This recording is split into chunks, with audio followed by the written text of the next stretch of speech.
মানুষ সর্বদা নতুন কিছু আবিষ্কারের তরে আগ্রহী। সেই আবিষ্কারের এক নতুন ধারা আজ আমাদের জীবনের প্রতিটি কোণে প্রবেশ করেছে। সেটার নাম হলো এআই, বাংলায় যেটাকে বলা হয় কৃত্রিম বুদ্ধিমত্তা। এআই প্রথমত ছিল আমাদের জীবনের একটি ধারণা, যেটাকে মানুষের মতো চিন্তা ভাবনা করার শেখানোর চেষ্টা।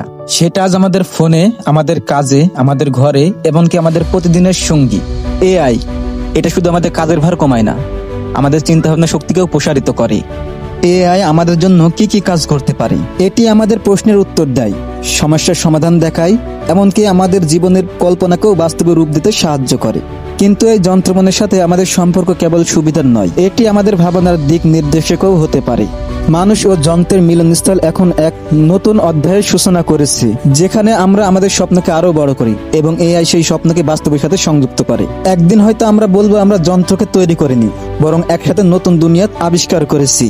কৃত্রিম বুদ্ধিমত্তা বা এআই, আর্টিফিশিয়াল ইন্টেলিজেন্স নিয়ে গবেষণা শুরু হয়েছিল 1956 সাল থেকে। সেই বছর যুক্তরাষ্ট্রের ডার্টমাউথ কলেজে এক বৈজ্ঞানিক সম্মেলনের প্রথমবারের মতো আর্টিফিশিয়াল ইন্টেলিজেন্স শব্দটি ব্যবহার করা হয়। এই সম্মেলনটি আয়োজন করেছিল 4 জন বিজ্ঞানী: John McCarthy, Marvin Minsky, Nathaniel Rochester আর ক্লোদ শ্যানল। তখন থেকে কৃত্রিম বুদ্ধিমত্তা নিয়ে আনুষ্ঠানিকভাবে গবেষণা শুরু হয়। এর মূল উদ্ভাবক ছিলেন জন ম্যাককার্থি।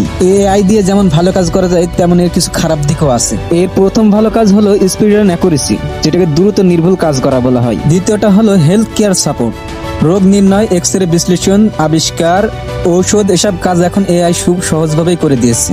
এতে রোগী দ্রুত এবং খুব সহজে চিকিৎসা পাচ্ছে। তৃতীয় নম্বরে রয়েছে এডুকেশন এন্ড লার্নিং। এআই চালিত টুল দিয়ে নিজের মতো করে এখন পড়াশোনা করা যায়, যেমন চ্যাটজিপিটি, ডুওলিঙ্গো ইত্যাদি। 4 নম্বরে রয়েছে এগ্রিকালচার।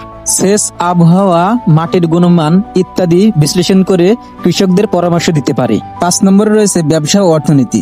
বাজার বিশ্লেষণ, গ্রাহকদের আচরণ বুঝে পণ্য উন্নয়ন, এসব কাজ এআই খুব দক্ষভাবে করতে পারে। 6 নম্বরে রয়েছে সেফটি অ্যান্ড সিকিউরিটি। এআই দিয়ে ট্রাফিক কন্ট্রোল, সিকিউরিটি ক্যামেরা পর্যবেক্ষণ এবং সাইবার নিরাপত্তা উন্নত করা যায়। 7 নম্বরে রয়েছে time saving. Automatic machine, voice assistant, smart device সবকিছু থেকে মানুষকে সময় বাঁচানো সাহায্য করে।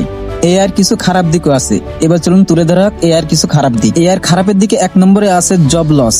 অনেক শিল্পে রোবট ও এআই সিস্টেম মানুষকে প্রতিস্থাপন করছে, এতে লাখো মানুষের চাকরি হারানোর ভয় আছে। 2 নম্বরে রয়েছে মানব চিন্তার উপর নির্ভরতা কমে যাওয়া। মানুষ এখন ভাবার পরিবর্তে এআইয়ের উপর বেশি নির্ভর করে। এর ফলে সৃজনশীলতা ও চিন্তা শক্তি দুর্বল হয়ে পড়ছে। 3 নম্বরে রয়েছে মিসিং ইনফরমেশন। এআই দিয়ে ছবি, ভিডিও বা খবর ডিফেক্ট দিয়ে খুব সহজেই ভুয়া তথ্য ছড়ানো যায়। এতে সমাজের বিভ্রান্তি ও বিশৃঙ্খলা তৈরি হতে পারে। 4 নম্বরে রয়েছে প্রাইভেসি ভায়োলেশন। এআই প্রযুক্তি মানুষের ব্যক্তিগত তথ্য সংগ্রহ, বিশ্লেষণ করে। এতে ব্যক্তিগত গোপনীয়তা মারাত্মকভাবে ক্ষতিগ্রস্ত হয়। 5 নম্বরে রয়েছে অস্ত্র অপরাধে ব্যবহার। এআই চালিত ড্রোন, রোবট বা হ্যাকিং টুলস যুদ্ধে ও অপরাধে ব্যবহার হয়। এতে বৈশ্বিক নিরাপত্তা হুমকির মুখে পড়ে। 6 নম্বরে রয়েছে ইথিক্যাল ইস্যু।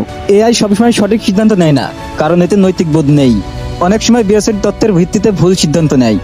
7 নম্বরে রয়েছে মানুষের আবেগহীনতা বৃদ্ধি। মানুষ যখন সবসময় মেশিনের সাথে বেশি সময় কাটায়, তখন মানুষের বাস্তব সম্পর্ক দুর্বল হয়ে পড়ে। এতে একাকিত্ব, মানসিক সমস্যা বাড়তে পারে। তো গাইজ, এই ছিল আমাদের হাতে থাকা এআই তথ্য। আমাদের ইনোভেক্স বিডি চ্যানেলের ভিডিও যদি ভালো লেগে থাকে, তাহলে অবশ্যই আমাদের চ্যানেলটি সাবস্ক্রাইব করে দিবেন আর কমেন্টে জানিয়ে দিবেন আপনার মতামত। ধন্যবাদ।